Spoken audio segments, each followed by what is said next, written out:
Perfect, perfect. Just gonna let a couple people in. Um, do- so many people. Hello, Ruth. Hello, Amy. Hello, Dave Hill. Hello, Paul Booth. Hello, Rebecca. AJ. Hello, Rosemary. There's so many numbers coming in. Hello, everyone. Hope everyone is well. Happy New Year. Uh,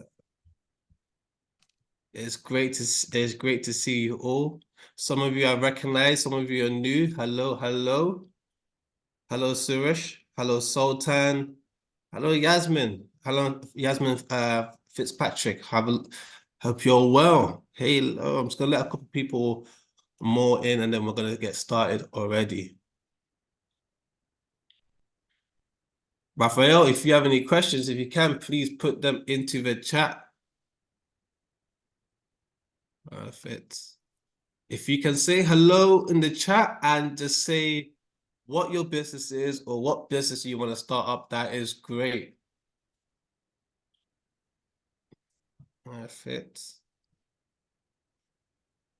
Liz is good afternoon. Is pleased that you joined as well. Thank you, thank you.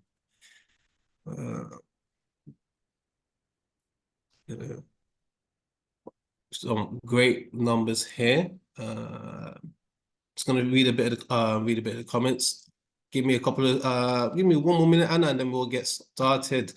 I'm Sue from the Holistic Healing Haven in the Haven, West Sussex.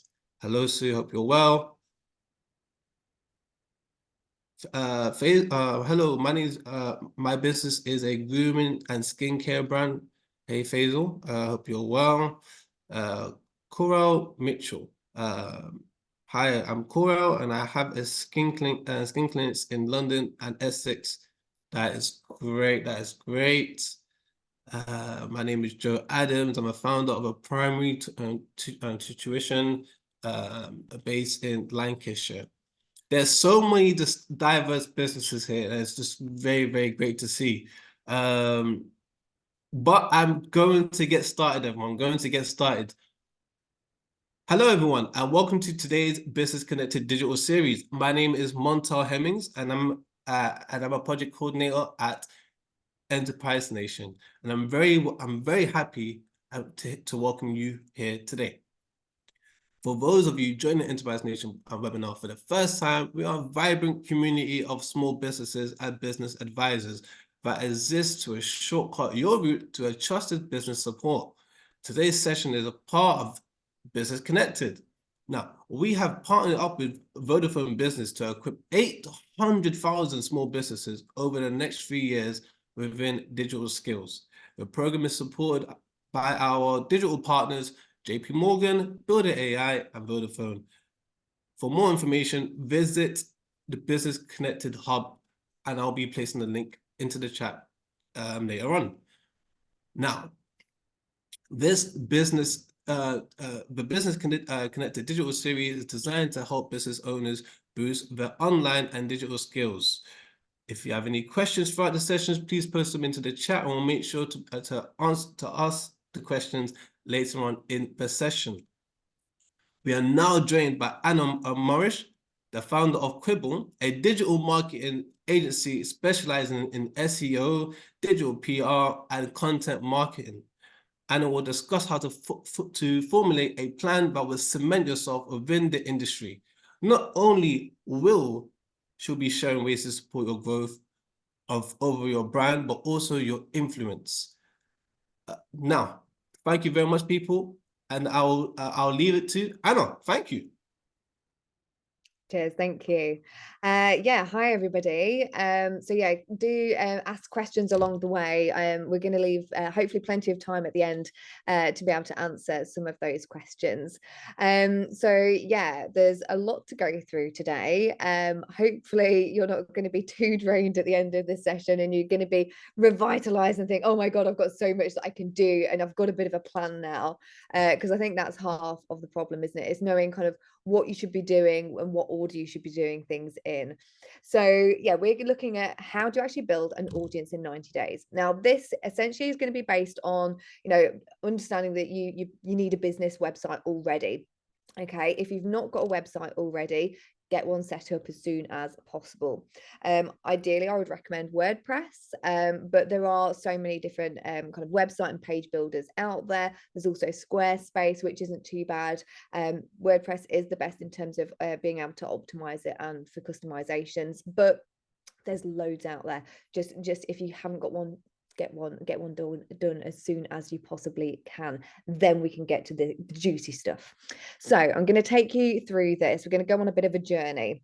So what are we actually going to learn today? What kind of things are we going to be looking at? We're going to look at how you can actually create a plan. So I've got a month 1, 2, and 3 towards the end. Once we've gone through everything, kind of putting it into that plan. So you've got a bit of a checklist to run through. But how do we create that plan to optimize your website for search? So we're looking at SEO, we're looking at content, we're looking at how we can get people to your website. And bearing in mind, building this audience in 90 days is no mean feat. It's hard work. It takes dedication. Okay. And it's all about consistency. Also, you can do this on a limited budget, but bear in mind, it's going to take a lot of your time. Okay. So you need to have that time available, or some support as well to allow you to have that time. We're also going to be looking at, social media. What kind of role does that play in actually building that audience and growing that audience and actually getting some influence as well within the industry? And we're going to be looking at as well how you can get featured in the media. So there's a whole host of benefits to that, and that's something that we're going to be covering as well. So if you are feeling a little bit lost at this point and you're not sure where to start, you are definitely in the right place. So first things first, what do we need to consider? Okay, so we're building the audience. Well, first off, who is your audience and how can we actually identify who they are? We need to find out who is the most profitable customer types that you want to target. And then we can tailor your marketing efforts towards those people. Okay, so start building that up, start thinking, who are they? Then we can think, okay, well, how do we then need to attract them? Okay, what are they searching for online? What questions or problems do they have? And what solutions can we provide them with? What kind of things are they looking for on either Google or even on social media? And then how do we interact with them? We need to be able to interact with them to start building up a bit of a rapport. We also want to have that engaged audience. If you've got an engaged audience, they're going to interact with you. That's going to then be posted, or you're going to have content shared within their platforms as well. You're going to get repeat business, and you're also going to get business that refers other customers to you. Okay. And this is, it's relevant for B2C and also B2B. We'll look at the different platforms of what's relevant as well. But we also want to encourage people to champion you. If you can get those people, those kind of nuggets, that really engaged customer base that's going to champion you, they're going to shout about how amazing you are, they are the best kind of people. They're going to be the people that are going to share your message. They're going to be the people that others look to. It builds trust. It shows actually those people know what they're doing. And if other companies, so your competitors, haven't got those people, haven't got that engaged community, haven't got that champion, then you're already going to be a step ahead of them as well. So we need to find out, okay, how are we interacting with them? How are we making them feel heard? And how are we making them feel part of this community so that they feel invested in the business?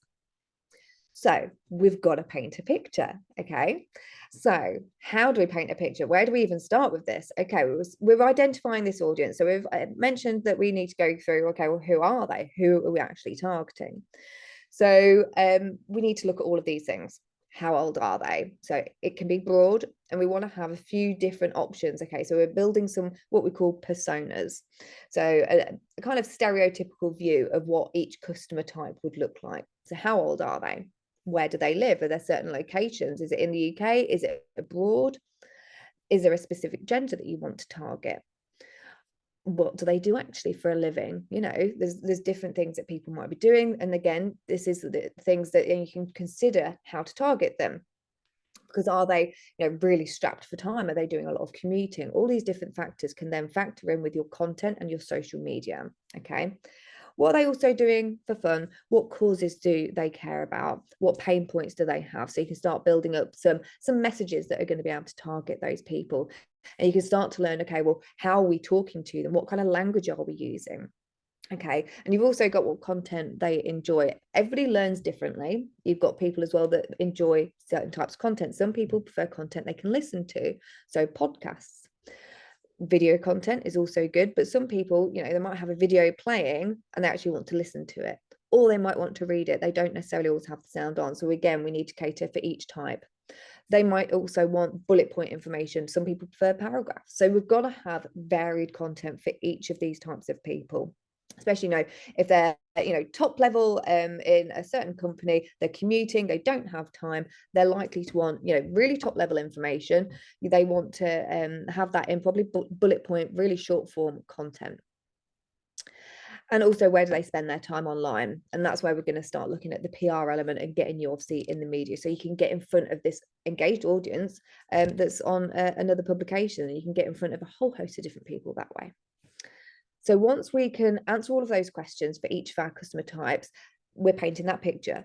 So put this together, something like this. This is what we use. And this is an example of a persona that we've created.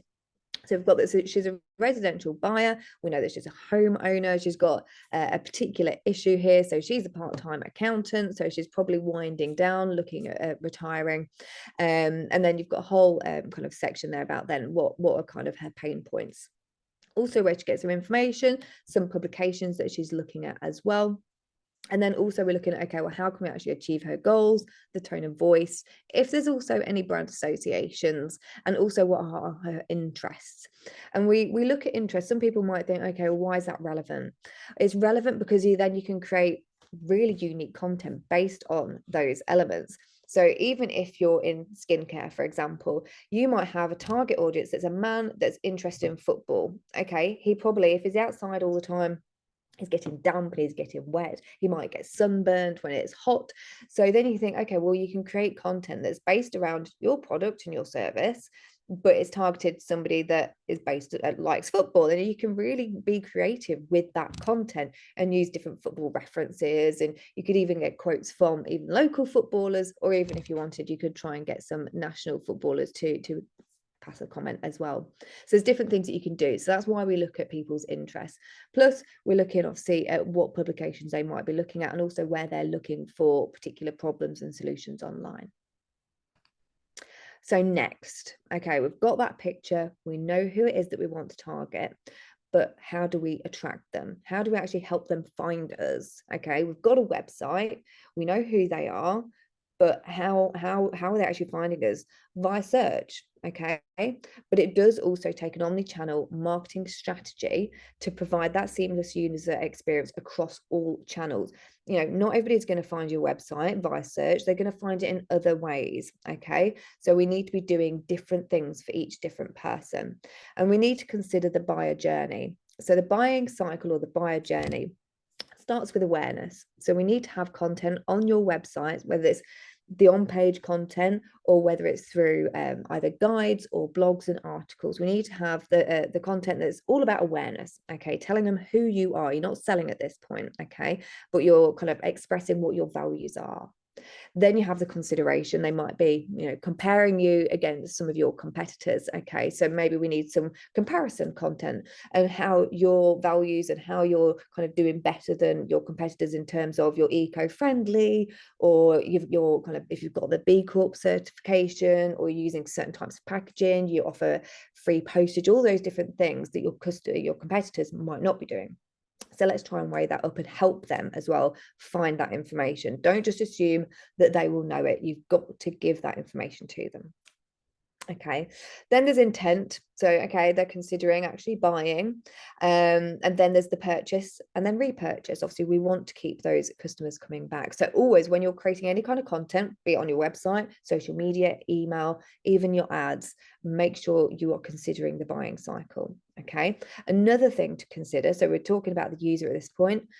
We've also got to consider Google. Okay, so as we mentioned at the start, it's optimizing the website and optimizing other elements, but we've also got to have this at the back of our mind when we're creating content. We don't want to over optimize any content, still needs to be natural, but we do need to consider what Google is looking at. You know, what does it think is good quality content, and therefore will rank your website above your competitors.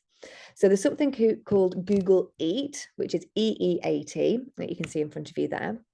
And that stands for experience, expertise, authoritativeness, and then trustworthiness. Okay. And that is based on various different elements on your website and across the web. So we need to showcase your experience. Okay. So make sure your About Us page is optimized, it's got information about you. You also want to have authorship set up on your website. Okay. And this features as part of the 3-monthly plan that we've got at the end. But we want authorship set up. So we want to have an author page, which is you or one of your colleagues, or it might be a couple of you. Okay. And that will then link up to any content that you then share on your website. You can then share as well your social links. So that's including personal social links, as well as any content where you are published online. So if you get any coverage on different media, whether that's news sites or industry publications, again, try and make Google be able to find that as easily as possible. So if you can bring all of that together on that author page, then that's the best thing that you can do. Then you also want to integrate your reviews. So if you've got Google reviews or Trustpilot reviews, get that integrated into your website. Doesn't matter if you haven't got any reviews at this current stage, that's something that we can work into the plan. And we also want to be showcasing, okay, your knowledge and also any kind of trustworthy elements. So we're looking at, okay, case studies. Have you got any case studies? Are there other testimonials that you could also include? So all of that kind of stuff. Also, any if you've got any partnerships or you're with any associations, or you've been, you have to go through a rigorous testing process to get any kind of certifications, include those as well and make it easy for Google to find. So with all of that in mind, we've got the user, we've got Google. So we need to keep that in mind when we're creating any content, but we need to attract those customers. Okay, so what do we need to do? How are we attracting them? What do they want? Okay, well, to do that and find out what they actually want, we've got to do keyword research. Okay, this is the first thing that we've got to do. This helps inform every element of your marketing. The language that's being used, obviously we're looking at what people are searching for. So we've got to look at the language that's being used, the terminology that's being used, and make sure that that's being mirrored in the content as well that you're publishing. You still want to have your own brand voice, okay, so bear that in mind. But as I say, everything should be natural, but these are things to consider and always to keep in your mind when you're creating any kind of content. Okay, so for keyword research, there's 2 tools that I would recommend initially. So we've got a tool called Ahrefs and we've got SEMrush.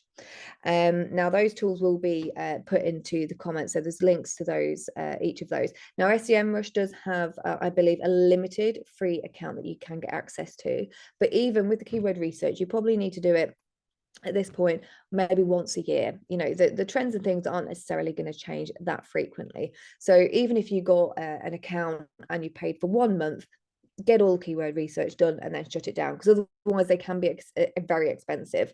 Yeah, you can look at the free ones. There are other elements that we're going to look at as well to help support keyword research, but yeah, I would probably recommend just getting access for a month. Okay, so to begin with, when we're doing keyword research, so we've got those tools in our mind and we're going to look at how we can use them.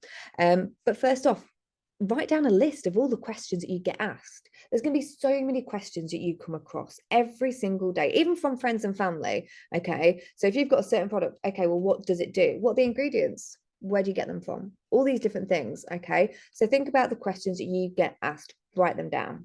Okay, then you want to write down a list of what we call your seed keywords. Okay, your seed keywords. Now these are, they tend to be short tail, so maybe 1, maybe 2 words long. So short tail key terms that your website should already rank for. So I'm going to give you an example in a moment and show you what we're looking at. Okay, so here we go. Here's a prom dress website. Okay, so you can see in that top menu, they've got different elements here, and you've got prom 2024, I believe it says there. Sorry, I haven't got the best eyesight. And then if you was to open up that menu, it then has a list of the specific products. So we've got prom dresses, we've got evening wear, pageant dresses, ball gown dresses, fishtail dresses. They are all classed as seed keywords, okay? And I'm going to explain how we use those. So we get that list of seed keywords. So if there's certain products, for example, like if it was skincare, only because I keep mentioning skincare because I know someone came in and said they've got a skincare brand. But you want to think, okay, well, face cream would be a seed keyword, eye cream, face wash. So these are terms that can be highly competitive, but we're going to break them down, okay? But we need to have that list initially. So from that seed keywords, we're going to create a list of what we call related searches, search suggestions, and phrase match questions. And now I'm going to show you where you can get this information. So if you was to type any one of those seed keywords into Google, at the bottom of that section is related searches. Okay, so you can collect, like literally just copy and paste each of those and put these into a spreadsheet. So I've looked for Stanley Cup. You may know at the moment the Stanley Cup are literally all the rage at the moment. They used to be a working man's kind of thing, like construction site, heavy duty, and now all the influencers have them. So I was using this as an example, and we'll be taking this all the way through as well. So we've got related search here. So these are additional keywords that are used from those seed keywords to make good subtopics. Okay, they're useful for covering kind of less obvious keywords, but these are terms that also, you know, people that are looking for those particular products that you sell or services that you sell, they're also looking for these as well. Then we have search suggestions. So these are additional suggestions or additional keywords that people are searching for, mainly taken from searches related section in Google as well. And then we also have phrase match. And again, that's based on a lot of this. And I'm going to show you how you can get that. So we need to consider as well, when we've got these, and I'll show you, as I say, within SEMrush, what you'd be looking at.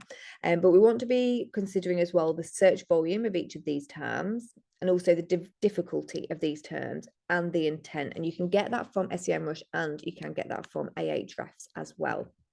So this is a screenshot of SEMrush. So again, I've used Stanley Cup, and you can see here we've got the keywords or keyword ideas. We've got the keyword variations. We've got some questions, and we've got related. And if you get the or pay for a month of this, then you can view all of these, and you can also download that, and that will give you a whole host of potential ideas to include in your content, but also to create content based off the back of. So you've got here, what is the Stanley Cup? You've got who won the Stanley Cup. So there's obviously some Stanley Cup, I don't know what that is. But there's going to be various different things relating to obviously this particular product. And we've also got why they're so popular. Why are they so popular? Create some content. Let's do some research and find out. Obviously, if it's your own product or service, you should already know that anyway. But yeah, so these are really, really good for formulating articles, blogs, and also FAQs. So again, that's something that I will be mentioning as part of the plan. So I've broken this down. So I've had a look at some of these keywords. Okay. So I've looked at the question-based ones, as you can see down the side here. And as I mentioned, we've got intent, we've got the volume. So these are monthly searches that we've got for each of these particular questions. And we know from these questions, these people are, you know, they're probably at the consideration point in most instances. And then we've also got the difficulty. Okay. So we always want to target higher volume and the lower difficulty terms. They're kind of the sweet spot. And when we talk about intent, we're looking at informational, transactional, commercial, and navigational. So navigational is the consideration point. They're still kind of and ahhing. They want a little bit more information. Whereas information is literally purely informational content. Transactional and commercial, as you can imagine, they're, you know, people that are actually wanting to make a purchase. Okay, so that's what we're looking at when it says intent here. The volume, so we've got at the top here that this is 210 searches, great, but actually it's quite difficult to rank for that particular term. It's highly competitive. So we might want to look, okay, well, let's have a look further down. We've got how much are Stanley Cups? It's informational, but if we create it, it will create content based around that particular question and do it right, we could guide that user to a commercial page, to a product page where they can make a purchase. So you always want to be guiding them to the next stage. We can see, you know, there is less volume, but that doesn't mean it's any less targeted. And actually, it's a lot easier. Look, you know, when it's got the green dot, that means it's a lot easier to be able to rank for that term. And we could, if we wanted to, copy that particular term, put that in Google and see who's at the top and look at what content there or what's already shared on their website and think, okay, well, how can we improve on that? Okay. Then, okay, so we've got to think, okay, well, we've got all of that, we've got some questions, what else can we be doing? Consider the topic clusters. Okay, when I say topic clusters, we're looking at a whole host of content. Now, this is using a tool called Also Asked. It's free for 3 searches. You can, of course, pay if you want to as well. And I'm going to zoom in a section so you can see. So we've got Stanley Cup and we've got, can you put hot drinks in a Stanley Cup?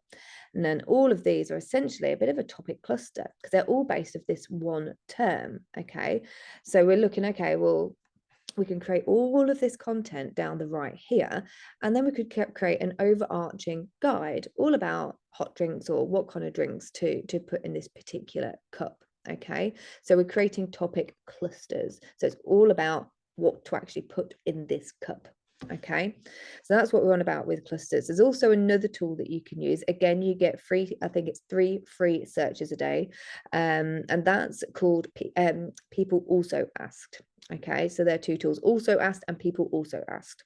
Oh, actually, no, Answer the Public. I'm lying. It's Answer the Public. Sorry, there's so many. So this is Answer the Public. And again, I've just used that as one term. So we've got Stanley Cup in there. And again, it's bringing us lots of topic clusters, all based on who, what, why, and are, can, all different kind of question-based terms. It does give you a lot more information. This is just one element of it. But you can click on each of these and then it goes through to the search results as well in Google. So it's really, really useful actually. So this one is Answer the Public, just to confirm, Answer the Public. Another good one to be looking at for keyword research. Then we also want to be looking at competitors. We want to be looking, okay, well, who's actually appearing for the terms that you want to be targeting, and consider, okay, well, actually, hopefully their content isn't that great. How can you improve on it? Does it just need a little bit more information? Does it need more insights? But as I say, we want to be targeting those, the low-hanging fruit, the ones that are easier to rank for. We want to be looking for trends as well. Okay, so based on your products and services, are there any particular trends? Is there something that sticks out at the moment? So looking at Stanley Cup, for example, we can see that over time, you know, it's been pretty, and if you look back even further, it's pretty standard. It's just kind of been slowly kind of plodding along, and then all of a sudden 2024 hits, or December, people have been buying them, and then 2024 is going to be their year, I think.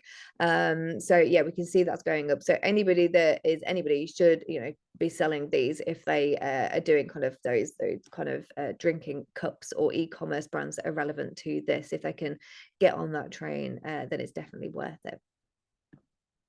And then from all of that, we want to be formulating a bit of a content plan. Now that is in the 3-month element, which I will show you in a minute, but just look through this at the minute first.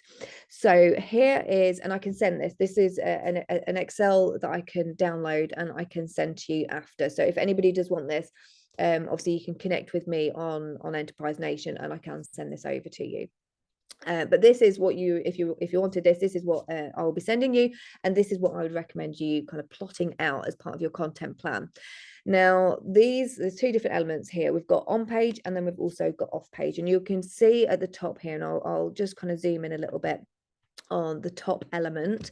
So you can see we've got events here, or themes. So we've got new year, new budgets, we've got company culture days, business anniversaries, and you can put your unique, obviously, dates in here as well. If you're attending any events, if you're going to any events, if there's any industry events, you don't have to be attending them, but if there are any, plot them out within that section, so you know if there's any kind of themed content that you should be creating, or maybe if there's certain campaigns that you should be running, for example.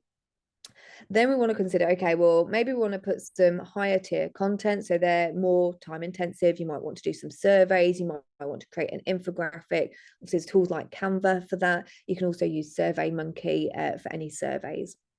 And then we want to create some content. So short form articles, you might want to do case study, video content. Remember, we're trying to target people that maybe want some short form content, but some people that might want video.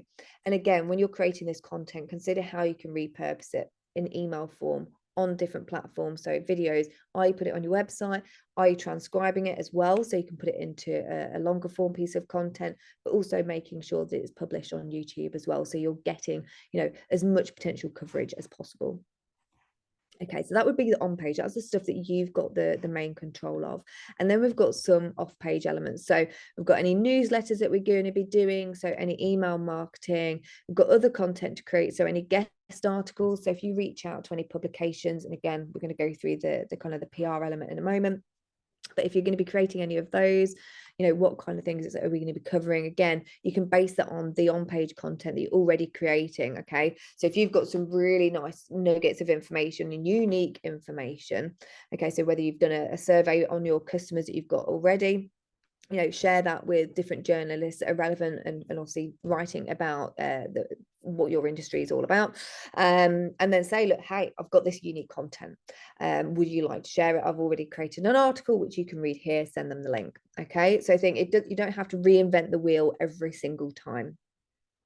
And then we've got distribution channels. Okay, if you're creating any kind of content, always think, okay, well, I've posted it on my website, I've got to spread it out onto, as we said, omni-channel. We've always got to think omni-channel. We've got to spread it out throughout the other areas as well. So sending out a press release, sending on the email, putting it out to any relevant companies as well that might be interested. Okay, so the more you can share it, the better.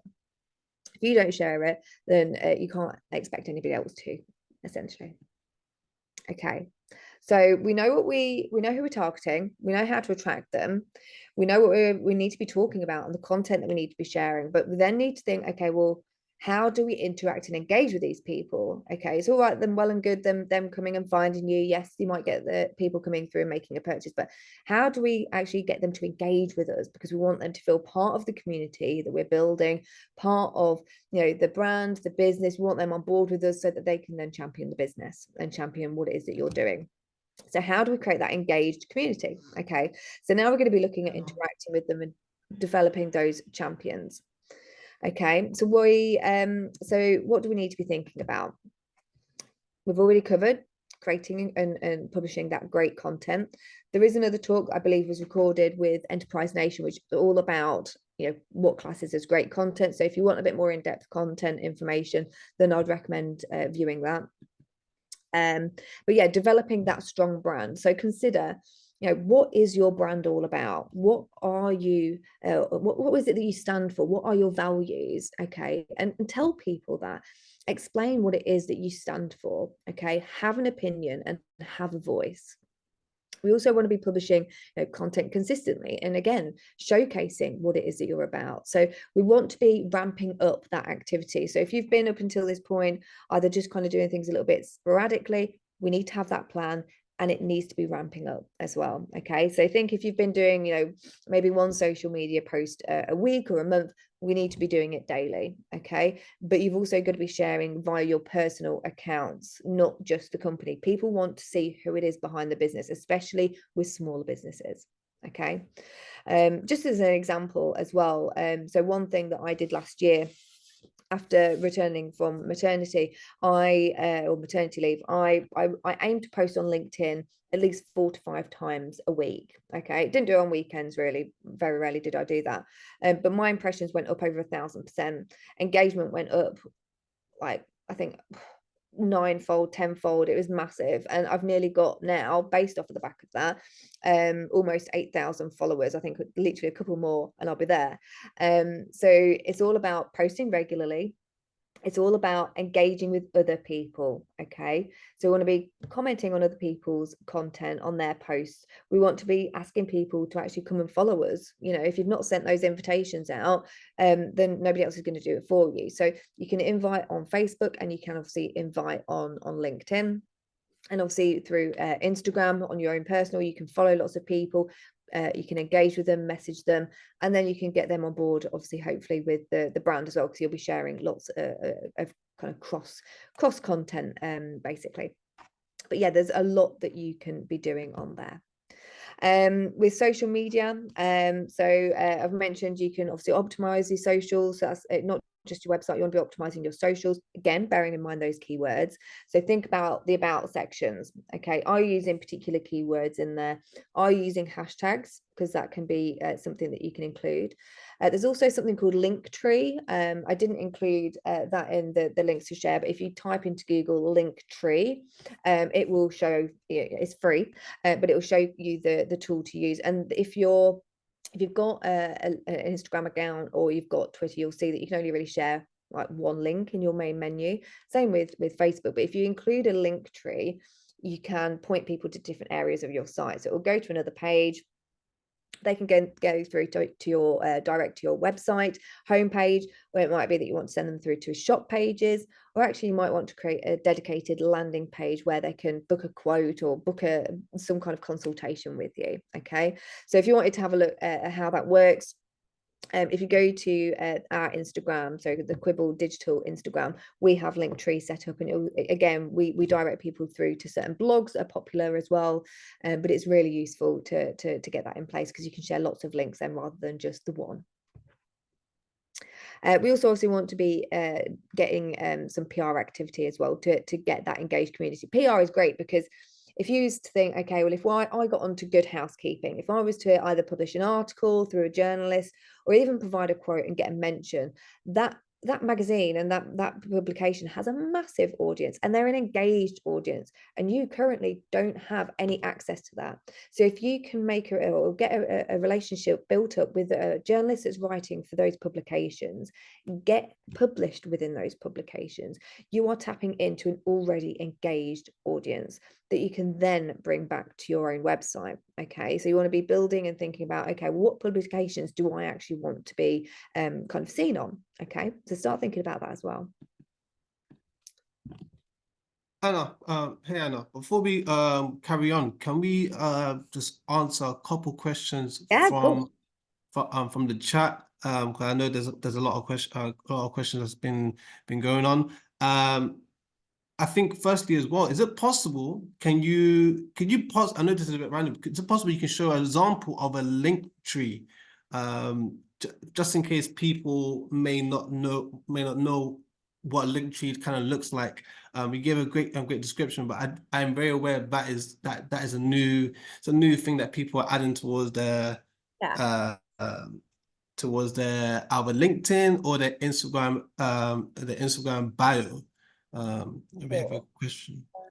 Bear with me. I'm just going to open up the Quibble Instagram. So I'm just going to open it. I know you can see my desktop at the moment. I think you can anyway. No worries. This will give us time to answer a couple of questions. A couple of questions are coming in now. I'll have them prepared for you. So here you can see the Quibble Digital Instagram. Can you see that? Yeah. Yeah. Perfect. So here you can see the link tree. So it's rather than sending people through to quibble.digital, our website, I've included this. And if we click on this, you should see, it opens up. So we've got different article here. So that's we work with Aston Martin and Jay Laverick on their website to build their website. So you've got details there. There's a free website health check, free competitor audit.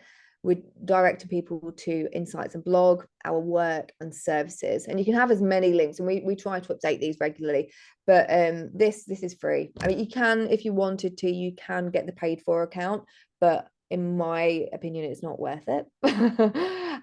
Like it's already functional from the free version. So yeah, this is essentially what it looks like, and you can update it and you can put as many links on there as you want. But it's really useful, especially when on Instagram you obviously can't share links in posts, so you have to say, look at my bio, follow the link in my bio. Well, then they can look and be like, awesome. Well, and this is just one example. There are a lot of other tools that you can use, but Linktrees, I say, it's free, it's really easy to use. Perfect. And a couple follow-up questions with that is it better to use a Linktree or to create a similar page on your own website and send them there? You could do. The only thing is, if you do that, you've got to think, okay, well, are you indexing that page? Or are the people able to find that page? If you're not indexing it, or if it's a standalone page, then you're creating something called an orphan page, which Google doesn't like. So there's a whole host of things then to consider if you're going to create that. I would simply, more often than not, people are very familiar with Linktree. They'll trust it. Yes, it's not necessarily guiding people direct to the website, but it also has analytics and stuff as well, so you can see out of all of these that you're sharing, what's actually the most popular, so you can then start tailoring your social content to kind of talk about particular topics that people are obviously showing more interested in. So I would say test Linktree first. I think if you create another page on your website, you're causing more work for yourself, and I'd say that you're kind of opening a can of worms as well with the whole orphan page or indexing and stuff. Perfect. And next question is from Weng. Is question about posting on LinkedIn. I thought I can only put out 1 or 2 high quality posts a week. How could you put on a high volume of content on LinkedIn? So it takes practice and habit. It really does. I've always been one of those people where I used to really shy away from posting selfies. I rarely posted on social media, and I was like, oh, I was one of those people. I was really awkward about it, which a lot of people are. I think 90% of the world's population is a bit funny about posting stuff, and they think, oh, I don't want to be seen as that person posting about my dinner or what I've been doing at the weekend. But humans are nosy and you're in control of what it is that you post as well. So I mean, I put a post out and I did a poll, and I said, okay, well, what content do you actually want me to share? And people came back. I'm just looking at my post-it now.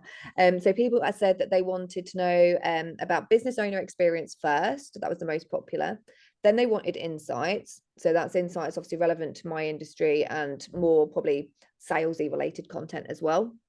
And then they wanted behind the scenes content. So they wanted information about the company culture, different things that we're doing. And yeah, those were the 3 most popular. But again, I mix it up. So I do a poll every now and again and make it easy for people to actually do the poll. If you overcomplicate something or make people think, oh, okay, well, what should my answer be? Oh, is someone going to think bad if I put this? They're overthinking it. They won't actually vote on that poll. So make it really, really easy. Make it topical if you can as well. Talk about your experiences. Okay, well, yes, what did you do this morning? Okay, well, maybe it's talking about your routine, not necessarily I got up and I had eggs for breakfast followed by a cup of coffee, then I drove to work. Let's think, okay, well, what is your routine? I do this, and this is the structure that I do, and this is what works for me, and this is why. Okay, so think about all of those different things and try and mix it up. It doesn't always have to be about your company and how you're selling and how you're doing so amazing. Talk about the bad stuff too. People want to know, what are your challenges? What have you struggled with? Be personal, be vulnerable as well. It shows that you're real. There's a lot of, everyone will know when they're looking on social medias, people that constantly posting about how wonderful their life is and how they're selling a million things every single day, and they've got these million figure salaries, and they're buying all of these cars. But actually, if you was to look at it properly, no, they're probably not. They're hiring cars and they're 6 figures. They're probably thinking, well, that's 100 pennies, that makes up a pound, rather than the 6 figure. There's a lot of smoke and mirrors. So if you can cut through that and be real, but as I say, just still adding that bit of value, then that's the kind of stuff that I'd be recommending posting. But have a look as well. Have a look on some of my content, and I'm happy to share. If anybody wanted a call with me, I can go through even some of the results, because obviously you get engagement rates, you get impressions. It is the more personal stuff that tends to get the most impressions. Obviously, if people engage with it as well, then again, that's going to support further posts, and that will support any more promotional content that you share. So you still want to be weaving that in, but it takes practice. Okay, perfect. We do have a couple more questions, but I do want to get so Lorraine and Wang, Amanda, you have asked some great questions, and I will make sure to get the questions answered at the end of the session. But Anna, if you can carry on with your presentation, and then we'll finish off, and then we'll answer the rest of the questions. No worries. So, so we're talking about social media first, then we'll move on to PR. So when we're looking at social media, consider as well the demographics. So we've painted that picture of our personas initially already. So we've got an idea, okay, well, who it is that we're targeting. Now we need to find out, where are they hanging out? Okay. So I won't read all of this to you. Obviously, you can also download the slides. I'll share a link to do that later. But these are the demographics of each of these. Now, I've not included LinkedIn. If you do download the slides later, though, that it's also in the notes. So LinkedIn, you're looking at around 25 to 34 upwards, but these are the most popular age ranges. You've also got Pinterest, which is a large majority of people are actually aged between 18 and 34, as I've mentioned there. And it's used as a search engine. Actually, a lot of social medias are used as a search engine, but I would say especially you've got Pinterest, which is very picture heavy. People are looking for content, maybe recipes or how-tos, and also TikTok. If you've not heard about people saying that TikTok's the next Google, then you've been hiding under a rock. But if you've not heard, but you have now, then everything's all okay. But yeah, people are saying that basically TikTok's going to overtake. And actually, I've spoken to a lot of people more on the younger side through another program that I'm part of, and they said, yeah, do you know what, with TikTok, they're not just mindlessly scrolling, they tend to be using it for search. Okay, so they're looking at, like, if I'm going somewhere, whether it's a location, if it's a shop, if it's a certain product they want to buy, they want to find out what it's all about. So that's what they're using TikTok for, not always necessarily sharing videos of them all dancing, because I know that that's obviously what TikTok's also full of, but they are using it as a search engine. So consider, if you've got a particular brand that would do really well on TikTok, consider how you can be sharing content and what people might be looking for as well. So for something like us, obviously as a digital marketing agency, it's more about culture. There might be some tidbits in there as well, a bit of advice in there for some people, but the main thing is going to be, I would say it'd be great for recruitment, really. That would be something it would be really good for. But also I say, yeah, for products, obviously lots of unboxing. People like to understand the feel of certain things. So if you can be really descriptive in any video content, that would be really great as well. But yeah, the most used social media platform in the world is still Facebook. And yeah, it doesn't show any signs of kind of slowing down or being overtaken just yet. But YouTube is also hot on its heels. So it's getting a lot of users. And again, people are using it for, how do I do something? And something that we probably would call like, yeah, just kind of like the really instant stuff that people want. Okay, so if they're thinking about making a purchase, you've got to convince them there and then in a very short space of time. Okay, so think about all of those different elements, and use social media to amplify your content. So we've already said, you know, we've got to distribute it, and for every pound you spend on content creation, you should be spending 4 times more on content amplification. Now that doesn't mean it's got to be pounds and pennies and all that, but actual time. So consider how much time you're spending on that content. You should be spending a lot more on distributing it or repurposing that content. Okay, so if you've created a blog, let's create a video, let's create a reel, let's create some maybe short form content and be sharing that on a regular basis. You don't just have to share a link to that piece of content once. You know, if it's relevant now, and hopefully it will be next month, it might be in a couple of months, but you can reword things, you can repurpose that content and kind of just change it up a little bit. And yeah, this is, you can see there, so Business analysed 1 million blog posts to see how people interacted with content online as well. So you've got the total of shares and obviously, yeah, the number of articles. But yeah, if we can be sharing content a lot more, there's so much out there already, you know. So it's a case of looking at what can we do to repurpose that content. Okay, then we want to be thinking, okay, well, if we've got organic side of things covered, we could be making our own posts, but there's also ads. So you can use social media in terms of like paid ads. So you've got Facebook ads, you can be sharing guides that then go through to more product heavy or maybe consultations or whatever it is. But take them through the journey to make a purchase or engage with you in one way or another.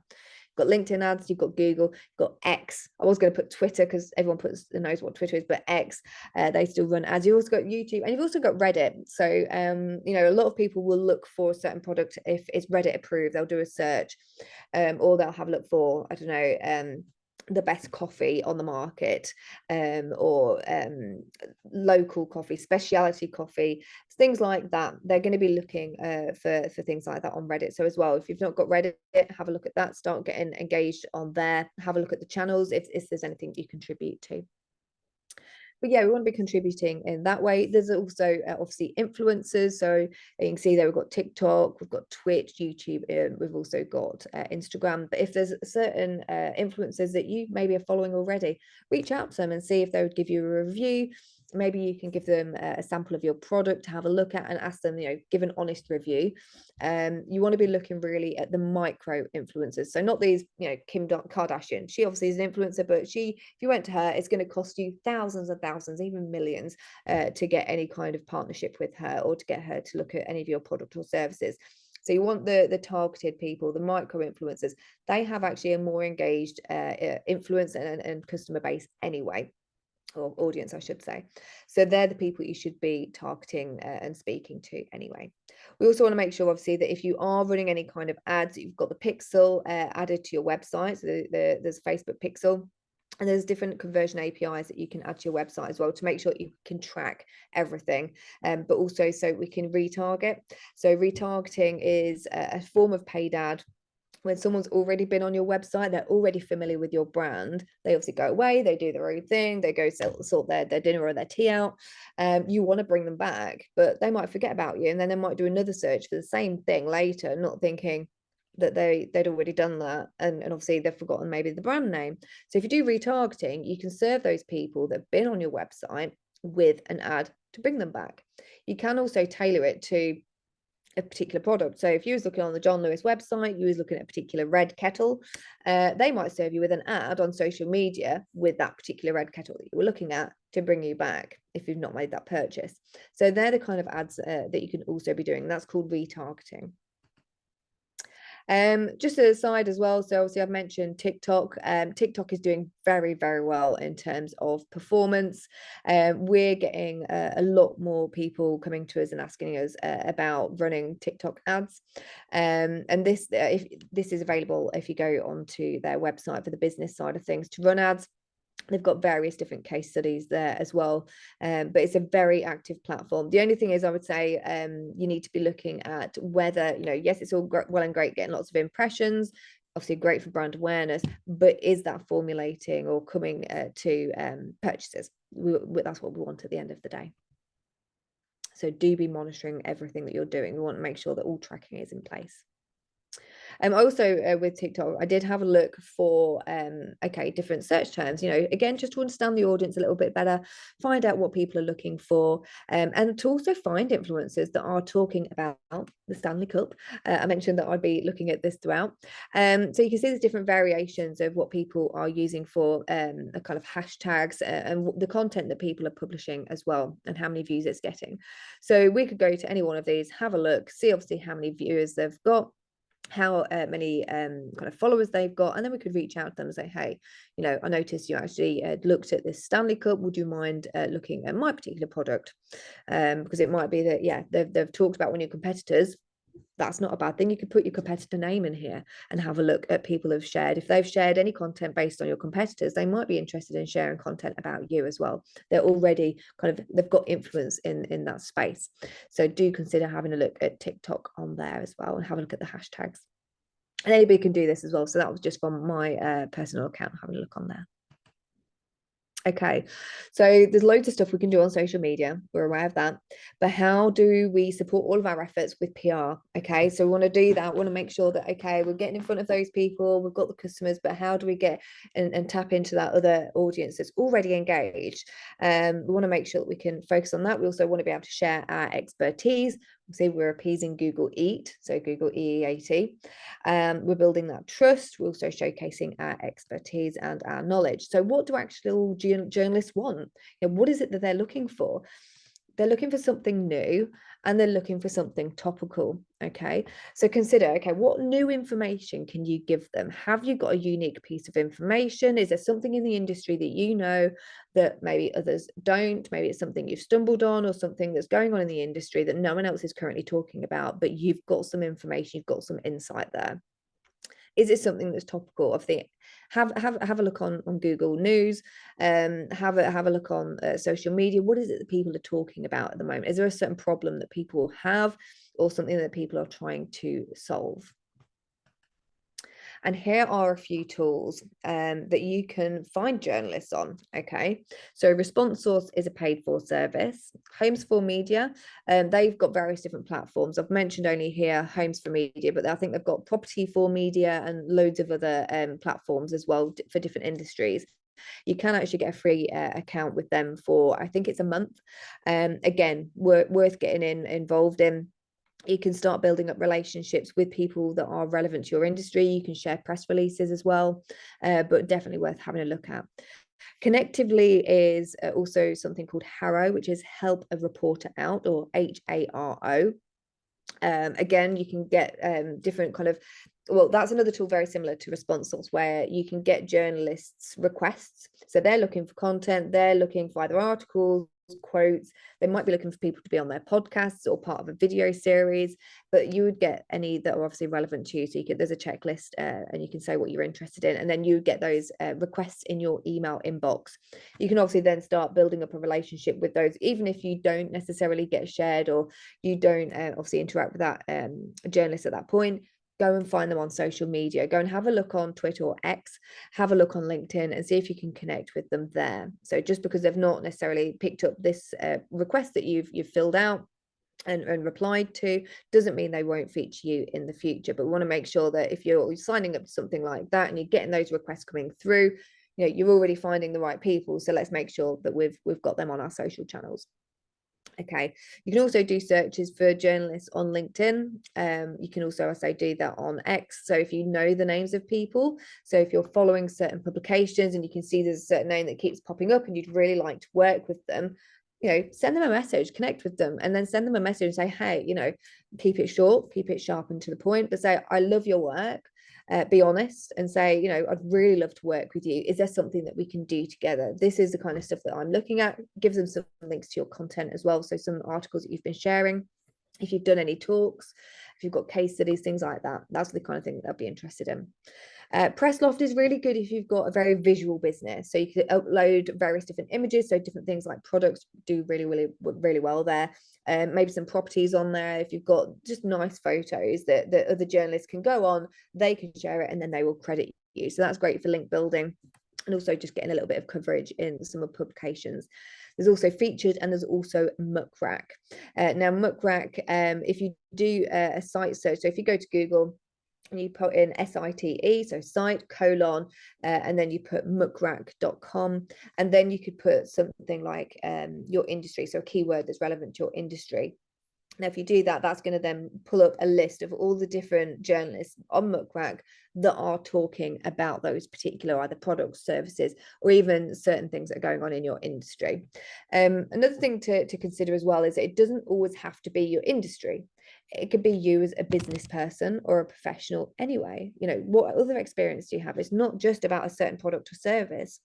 It might be in HR. It might be in accounts that you've got something to say. It might be something about recruitment. Think about outside of the box ideas as well. What other things are people looking for? On Twitter or X, also follow 2 hashtags. So there's one that I would recommend following more so, which is PR request, which is literally PR request, no spaces altogether. And if you do a search on there, I'd say once a day, and just have a look at different PR requests from journalists that are coming in. So these are requests that they're looking for content. They're so short on time. They've got editors breathing down their necks for stories. So they'll be often asking, for content, for quotes, for information, for people to be interviewed. Yes, it's going to cover a whole host of topics, so you just need to have a bit of a quick scan, but that's definitely one to follow. Another one is hashtag journo request. It's easy for me to say, journo request. So literally like journalist, but journo request, and again, no spaces, all together, one word. And again, just do a once a day check on that, just to see what's happening. Obviously search by most recent as well. And when you're doing any kind of journalist outreach, there are some do's and don'ts. We want to make sure that we're kind and courteous. Yes, we want something out of them. So we've got to be kind, we've got to be helpful. We've got to make sure that we're also not just sending them reels and reels of information that's not relevant to them. Okay, so we want to be short and to the point. We want to make sure it's relevant, and be nice, be helpful, and don't lie. So if you've not been following them, don't say you have. But if you've seen an article that you really like, tell them about it. Flatter them. Everyone loves to have a bit of flattery every now and again. And also, if you can, look for writers that are writing for multiple publications, which is very common of freelancers. They're not just going to be writing for, Good Housekeeping. They're going to probably be writing for Good Housekeeping, Forbes. They might be working for the Metro as well. So if they've got lots of publications they're working with, they're more likely to share it, or it's more likely to be relevant for one of those particular publications. And if they do share anything, so always keep an eye out, and obviously do a search for your products, for your names. But yeah, if they do share something, just give them a little bit of a thank you as well. And some don'ts. So don't demand, don't harass. And don't email editors. So as I mentioned, the journalists have editors breathing down their neck. Rarely are the editors writing the content, they're proofing and editing. So they don't want to be harassed by loads of people wanting to have their products and services featured in their publications. So it's the people that are actually writing the content you need to be talking to, not editors. Don't call them. A lot of journalists hate being called. And also, if you're sending them an exclusive, do not send it to various different people. If you've got an exclusive and you're sharing it with one person that you want to work with, tell them. Okay, say I want to share this with you. I want you to publish this. I want to give you that exclusive bit of information. However, if I don't get a response from you, I will be sharing it with another person that I've identified that might be interested. Okay, and give them a timestamp. Okay, if you've got an exclusive, that is only if it's an exclusive. But there has been an instance before when one of our teams offered an exclusive to two journalists, and look, we have it, they were on a train together. It came back to us that they had both been offered this exclusive, and they were a little bit disgruntled, to say the least. One of them did publish it in the end, and then the other one followed suit, so it was okay. That one person kind of just got the upper hand on one point, but yeah, only offer it to one person first, and then kind of go through those channels. And I say don't expect a response because, again, as I say, they're pushed for time. So you're not always going to get a response. So you do just need to check the publications that you're hoping to work with and make sure whether they have published something. And also you can set up backlink trackers and stuff as well.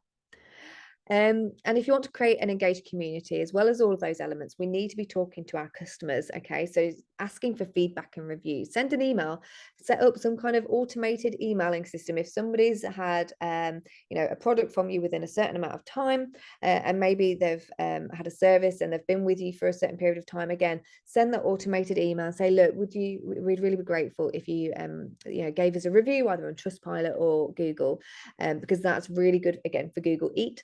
But again, for other customers that might want to make a purchase with you, it builds that trustworthiness element.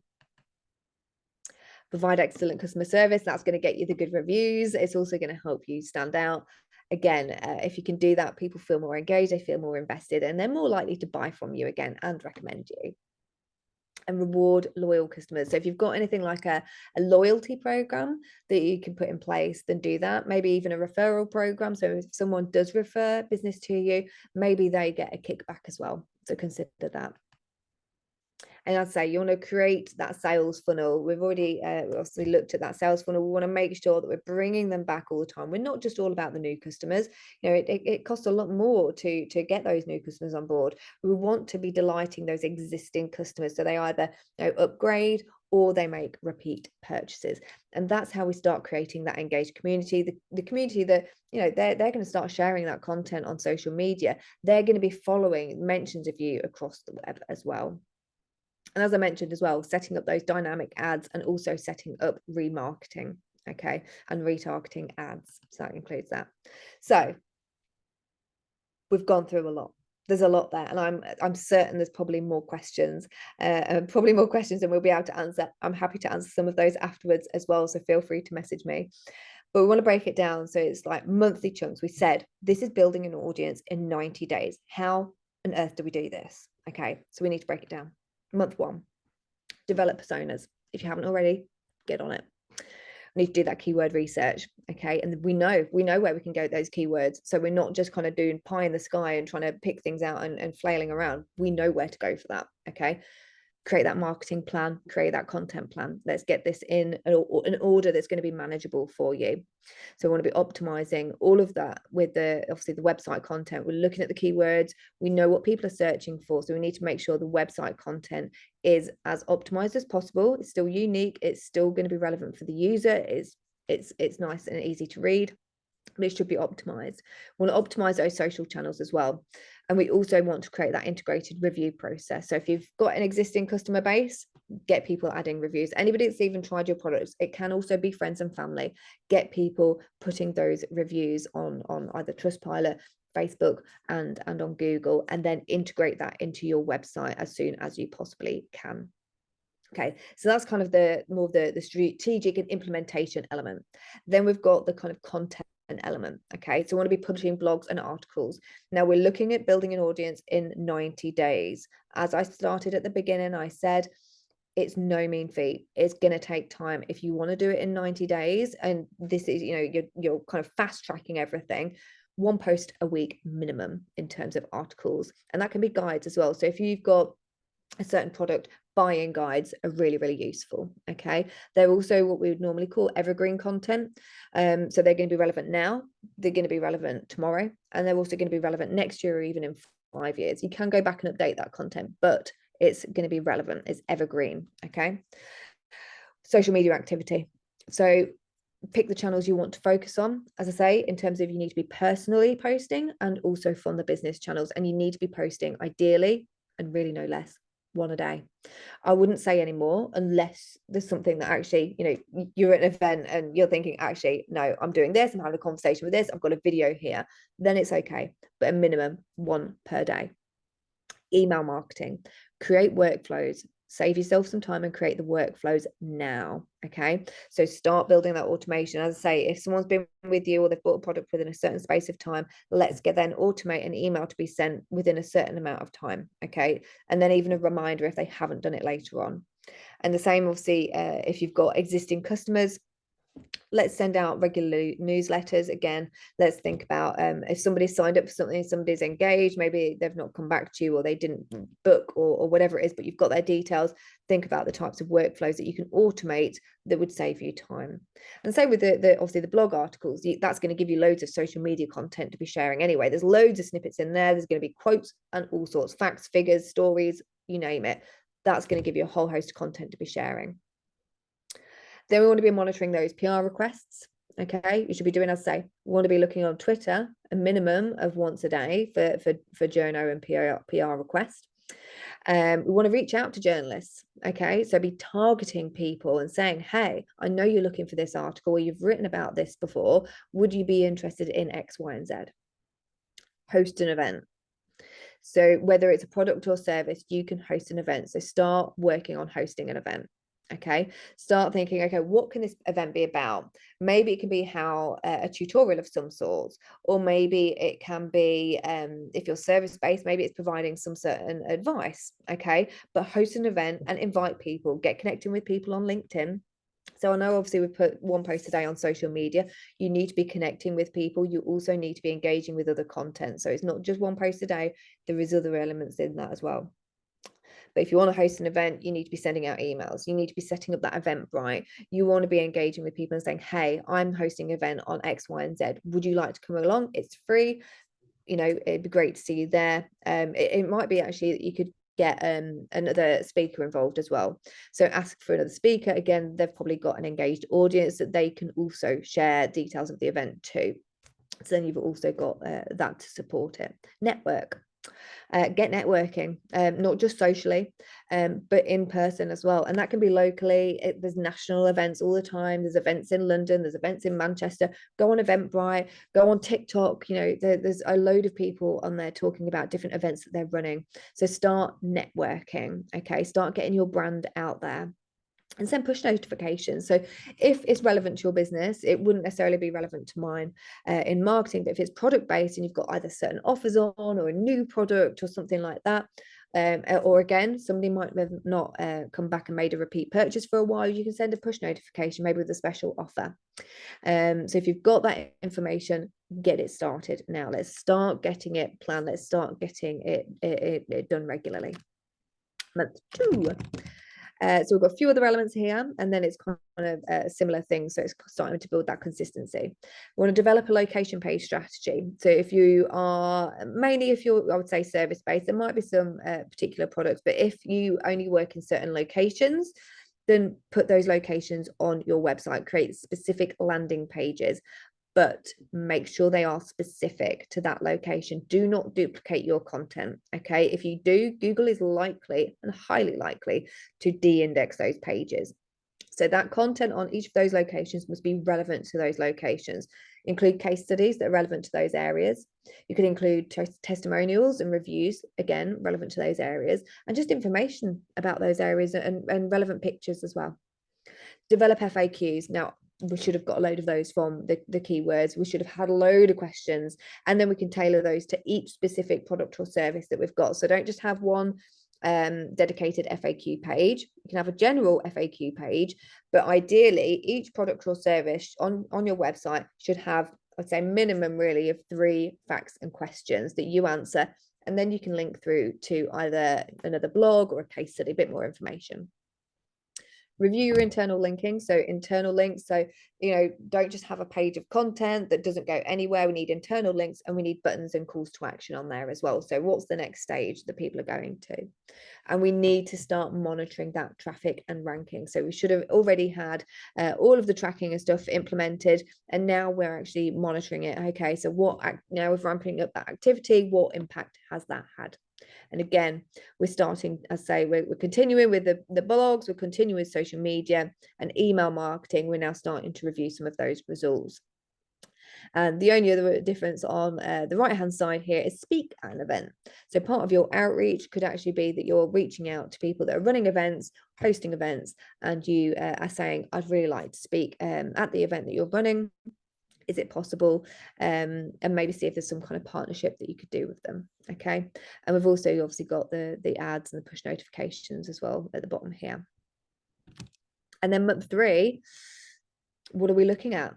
Monitoring that traffic and rankings, continuing with the blogs and articles, case studies as well. So think about the different content you're writing. We're continuing posting on social media, engaging in social media, and connecting with other people. Okay, think about groups as well that you could engage with. We're continuing with the email marketing, and we're reviewing the results on a regular basis. We're continuing looking at PR requests. Hopefully at this point we are starting to get some coverage. We're also continuing to reach out to journalists. We're speaking at another event. We're hosting another event, and we're going to network, and we're going to continue with notifications, push notifications, and we're continuing with ads and retargeting. Okay. So that's a bit of structure, and I know there's been lots of questions already. I know there's some I haven't answered, and there's probably loads more. As I said, I will be sharing the recording after this. I will also be uploading these slides. So give me 5 minutes after this, but I will be uploading them to SlideShare. So you'll be able to download the slides, and that has loads of notes in there as well. So lots of different extra bits. So you can follow the recording, and you can also, I say, have a look at those notes.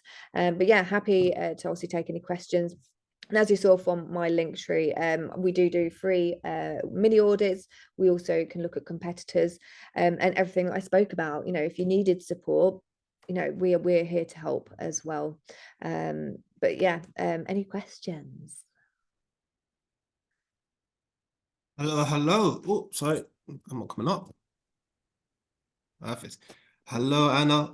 That was amazing. So much gems, so much information. Let's get into the questions. I'm very aware you have a little time, so I do apologize about this. Question number 1. Question number 1 is, I tried building my own website and blog, but it required a lot of effort for very little traffic. As a result, it's much easier to get an impression and views by posting on LinkedIn.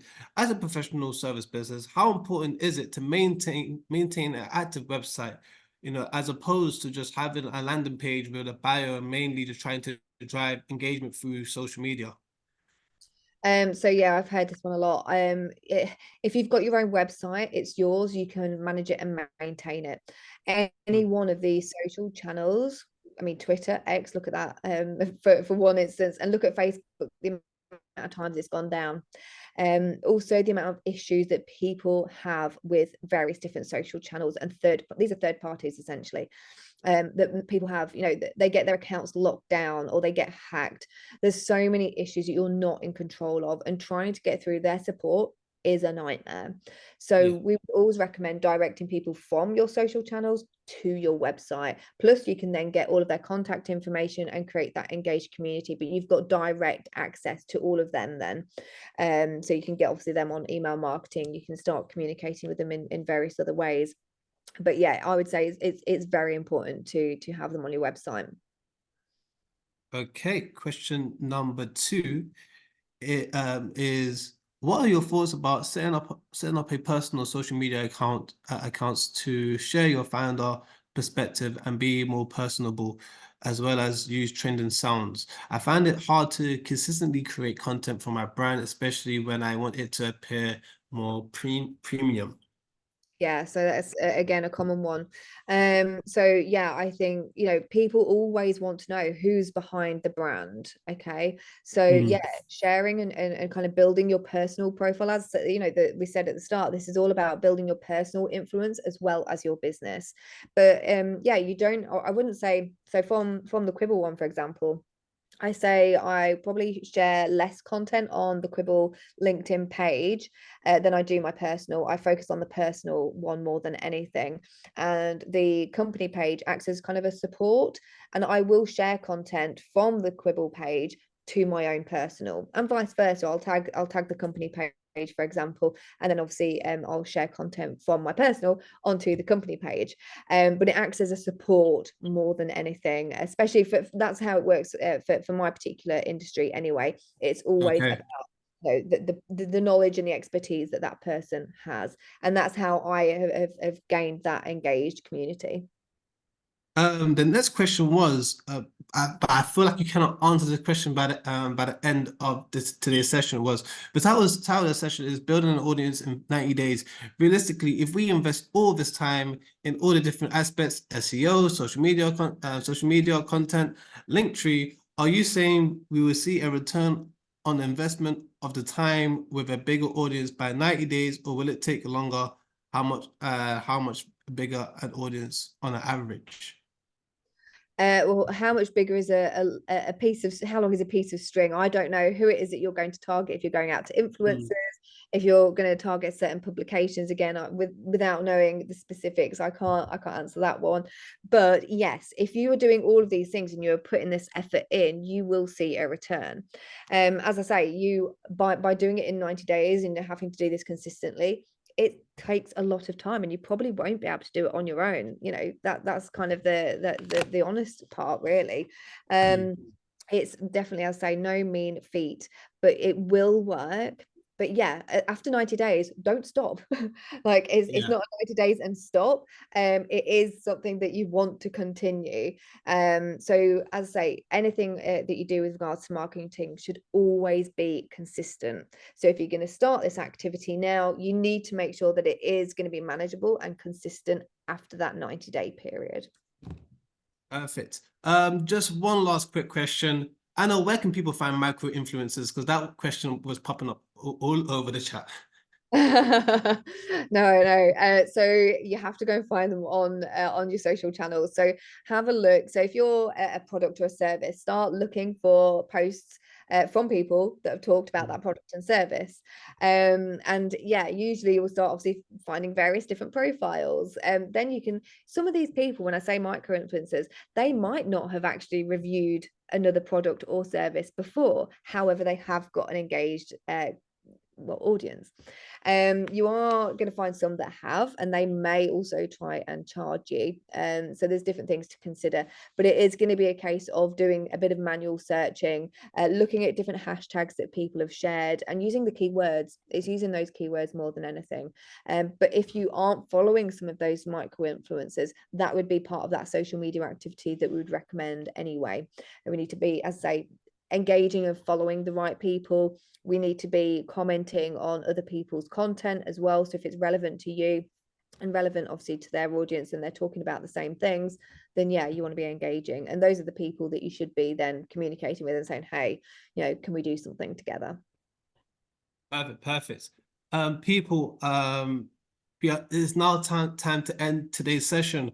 I really do encourage you all to please connect with Anna through LinkedIn, or through the Enterprise Nation page.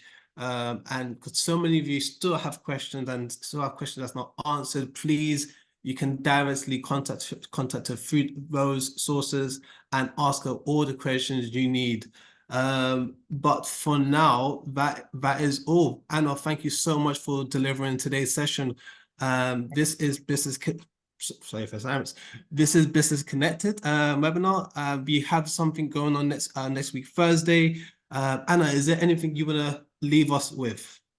Oh gosh. Well, I will, as I say, I'll be sharing these slides on SlideShare. I will also be sharing a link to that on my social channels as well. So just make sure that you connect with me. And yeah, if you do need help, even if it's with websites, if you've not got a website, even if I can't help you, I can point you in the right direction. But yeah, I obviously can help with any of those elements that we've discussed today. So just feel free to get in touch, and yeah, happy to have a chat.